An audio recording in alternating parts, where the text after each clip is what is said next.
is up, everybody? Welcome back to the Big Shot Show. This one is coming out a little bit late, as it is actually going to be my video about the Season of Heroes event. However, it just couldn't be avoided as, you know, work and whatever was coming up. So, anyway, here we go. So, without further ado, let's get cracking, shall we? Alrighty, so Rising Heroes, Season 10 for Pokemon Go starts March 10th, 2023 at 10 a.m. and goes until June 1st, 2023 at 10 a.m. So we have another 2.5 or 2 months plus, you know, available left for us. So let's check out this video first.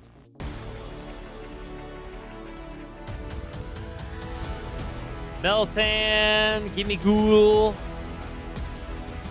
Whatever that guy's name is, Goldango, Meltan again. Oh, all sizes.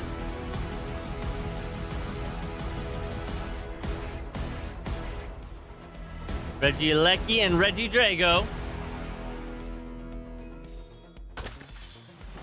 And this tree getting chopped down. Whatever that means.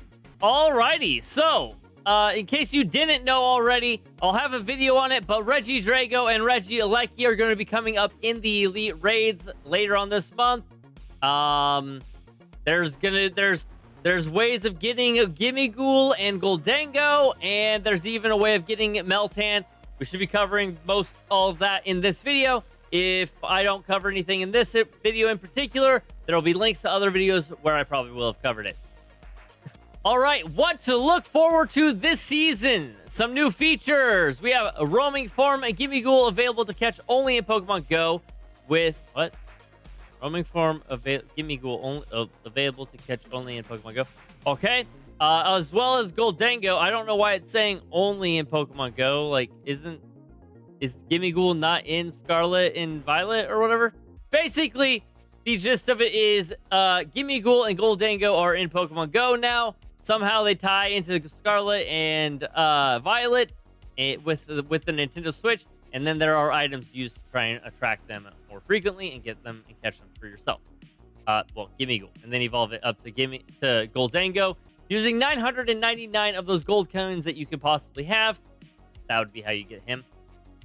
All Pokemon now can be discovered in the extra, extra small and extra, extra large. So you should be able to work on those size medals that we have in our trainer logbook now. So Elite Raids will return. March 11th, 2023 will be Regidrago. It's already been announced. There's another day and 16 hours until then. But so we have Regidrago for the first one. That means that the next time that we're doing Elite Raids in April, on April 9th, 2023, we will be getting Regieleki in this raid. That is currently 30 days out from now. And so the Elite Raids will return. They are an in-person only kind of a raid. So you must be in person at the gym at the time of the egg hatching. The eggs will hatch 3 times throughout the day, and it'll only be available for a 30-minute window. So you got to kind of like be on it, be right there, ready for it. We'll cover this more in the Elite Raid video. Community days for the calendar. We have March 18th, April 15th, April 29th, and May 21st. The March 18th one has already been announced, and it's going to be Slowpoke. I believe Galarian and Kanto region Slowpoke with the legacy move of Surf. These are the theme stickers for the season, as you can see. You can get them from Pokestops and from gifts, so there's no real reason to use the in-game shop to purchase them. You have 3 months of getting stickers like this, so I would just recommend spending Pokestops and getting your stickers that way. There's a ticketed time to research for Willow's wardrobe. It's about $4.99 or whatever that equivalent is in your local currency. The whole reason basically is to get the Medal with the Charge Attack Double Iron Bash, which is like a legacy move for it, I imagine. Any purchase of this timed research must be completed before June 1st, 2023. So it says this is the season-long timed research, but really it takes about, 1 day to 2 days to get possibly.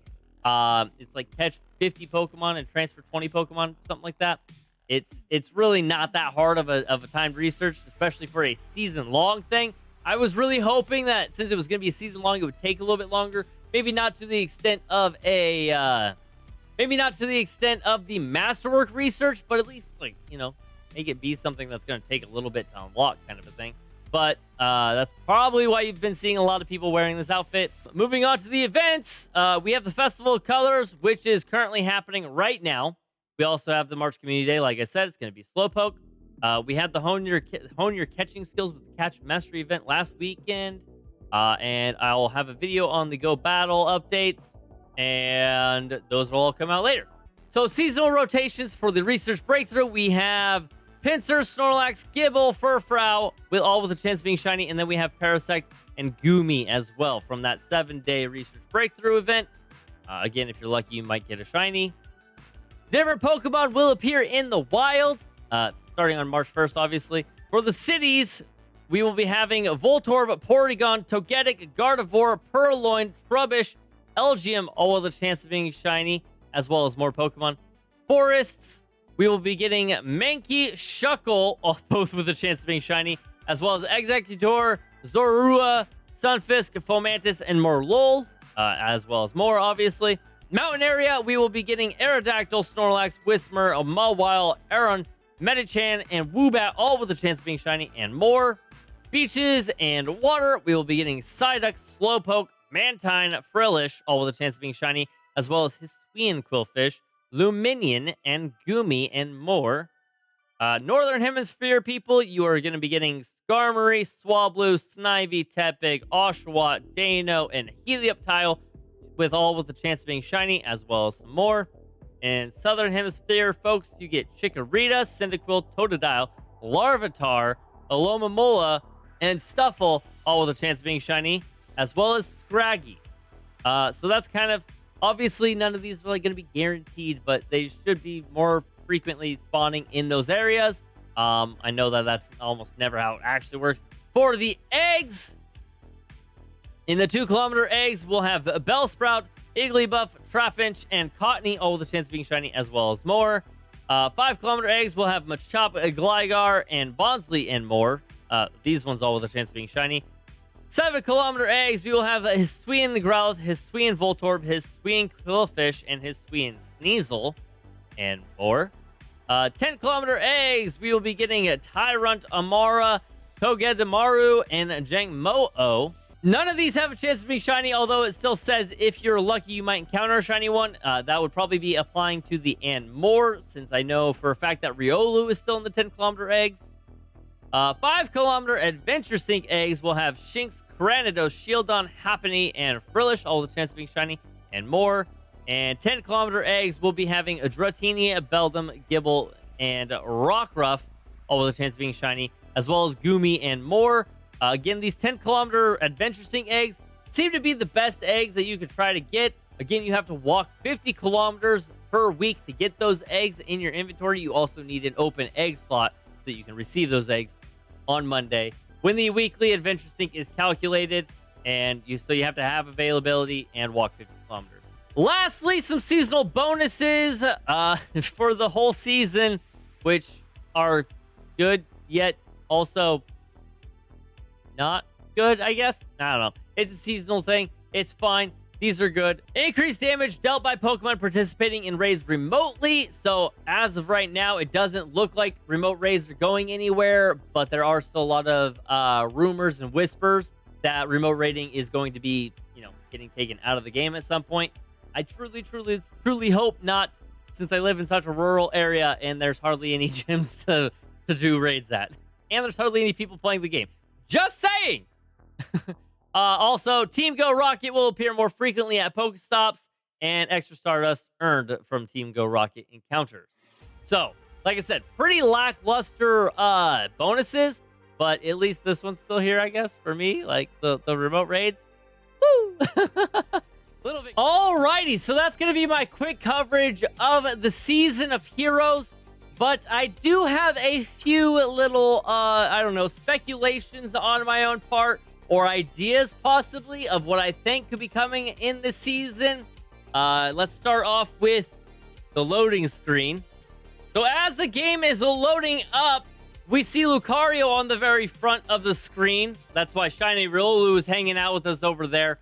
So my idea with Lucario being on the loading screen is that we may actually be getting Lucario's Mega during this season. I mean, the season is going to span at least 3 months, so it would make sense to me. They released Mega Medicham now, so it would not surprise me if we got another Mega in the next 3 months.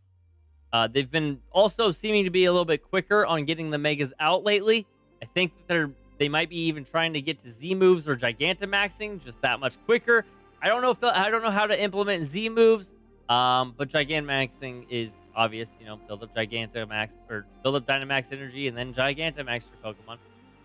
Boom, done. So, Mega Lucario is my first prediction. My next theory is that Zacian and Zamazenta might be getting their release forms, as right here, you can see right here, known as a legendary hero. And this is the season of heroes after all. So it wouldn't surprise me if Zacian and Zamazenta had their release forms also released during this season.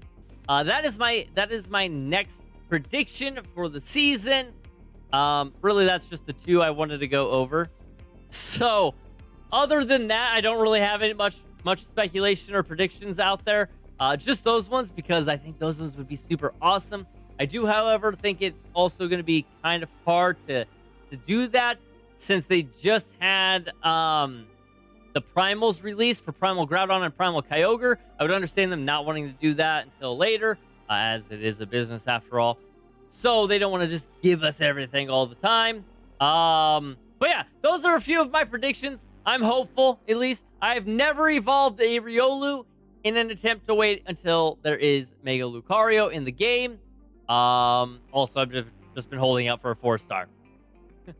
But yeah, so that is going to be the coverage of the season of Heroes and everything I have to think about it or say about it. I want to say thank you for stopping and checking out the video. Feel free to like and subscribe. As always, appreciated. Ring that bell so you know next time when I post a video or go live, whenever I finally do that again. And without further ado, no matter wherever you are, have a good day, a good night, and a good morning. And as always, a good shower. And I'll catch you guys in the next one. Peace out!